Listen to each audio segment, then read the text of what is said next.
Greetings everyone, I am RSV. Today I'll be talking about the meta augments and suggesting a budget build. Here is the meta build currently for a 5-slot setup. Addy Deft, the new Deft augment, Alt Secreta free, Pso2 Ngs or Datal Soul free, and Gigas free. There are also a couple of meta alternatives if you cannot obtain Addy Deft, and they include Mastery free, Ale Domina or Ret Domina, Ale Domina being better in damage, and Dreadkeeper free. Of these, the best option is Mastery free or Ale Domina for damage. You can also switch out your Pso2 Ngs or Datal Souls for Dustal, Renis, or Ragasol if you want more health, but again, this is less optimal in terms of damage, but could be more efficient, hence meta. But the first 5 augments should give you the most bang for your buck and most damage overall. I'd like to have a quick conversation about PP augments like Dreadkeeper, and just say that PP is a bit of a trap at the moment. While PP is nice to have, it isn't that big of a damage increase in longer fights if you think about it. Specifically if you're following a dump rotation, and your class has no way of fully restoring your PP bar. While having more PP does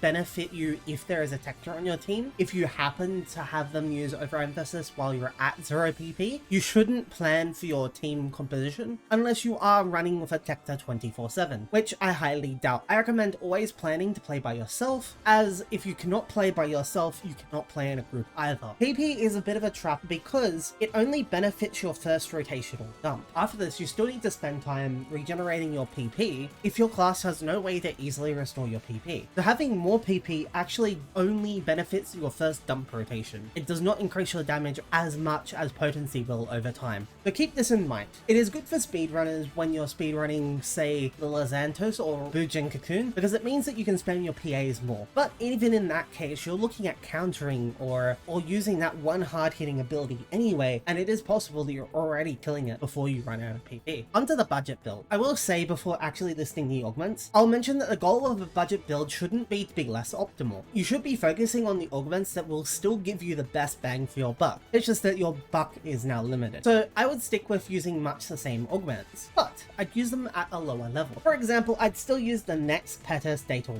Dustal, Renis, or Ragasouls, but at level 2. I'd also still use the Gigas, but again at level 2. Alt Secreta is a bit more debatable, as you get less value out of it at lower level, but personally I would still throw it on at level 2. But here's where the build diverges a little bit. I would personally throw on a potency free augment, and possibly drawable augment. Depending on what I have available to me, I may also use alternatives from the meta alternative pool. I'd personally try to avoid any lesser augments like note augments, because they are kind of the easy way out, and ultimately if you're augmenting your unit just to replace it later, it doesn't really feel good. But I think that it also depends on your situation. If you know that you're going to be upgrading to a more meta set in the future and in the soon future, and you just want a unit set to get through what you're doing right now, you may still need to go a bit higher than what you would usually to reach that BP requirement. You may want to consider spending less so you don't waste as many resources in the process. I do acknowledge there are defensive builds as well, for example building for as much health as possible, and there is hybrid builds as well. However, I will mention the hybrid build in a future video once the new soul augment is out that drops from the boss, and as for the defensive augment, I will leave it up in the air for right now until the new augment series comes out as well. But I wanted to talk about the Deft augment that has been added. I feel that it's kind of a shame that it does stack with the Addy Deft augment, as combine that and Alt Secreta free with Addy Deft, and suddenly if you have that on all 4 of your pieces, you're at 97% potency floor, which is a huge amount of potency floor to have right now, and that isn't hurting your overall potency at all. Say maybe by possibly a percent to 0.5%, since Alt Secreta is fairly low on potency. But I feel like the Deft augment could have had a better place as replacing the Deft augment going forward, rather than just making people who already have those Deft augments have an augment to stack on top of it to make it even stronger. It seems like a band-aid solution that wasn't quite thought out, because it does feel like it was intended to be replacing those capsule augments once those new units dropped. But that's just my opinion on the matter. What do you think? I've been RSV. I hope my guide was useful to you, and I will see you next time.